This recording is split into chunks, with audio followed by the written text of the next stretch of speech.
কোনো এক সময় এক সওদাগরের একটি গাধা ছিল। গাধাটিকে সওদাগর নিজের ব্যবসার কাজে ব্যবহার করত। আর সওদাগরের ছিল নুনের ব্যবসা। সওদাগর বাজার থেকে নুন কিনত এবং সেই নুনের বস্তাটা গাধার পিঠে চাপিয়ে দিত, দিয়ে সওদাগর বাড়ির দিকে রওনা দিত।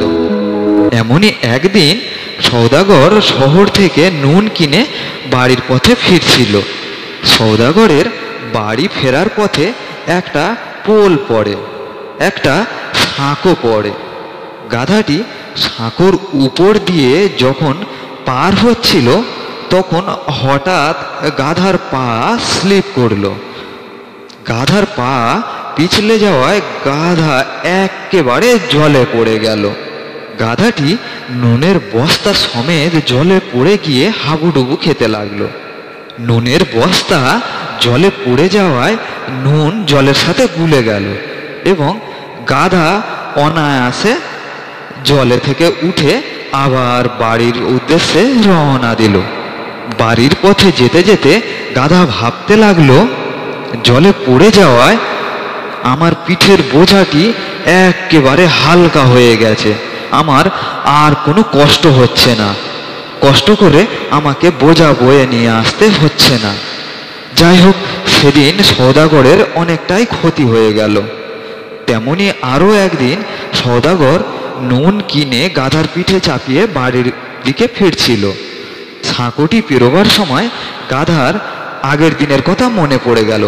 তখন গাধাটি ইচ্ছা করে লাফ দিয়ে জলে পড়ল এবং নুন গলে যাওয়ায় সে আবার অনায়াসে ডাঙায় উঠে এলো এবং সওদাগরের সাথে বাড়ির দিকে ফিরতে লাগলো।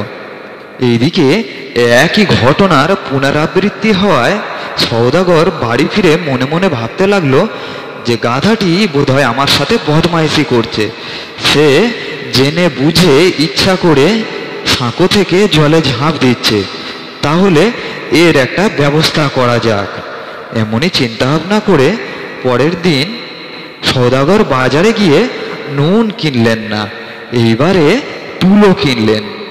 তুলো কিনে গাধার পিঠের উপরে চাপিয়ে সওদাগর বাড়ির উদ্দেশ্যে রওনা দিলেন।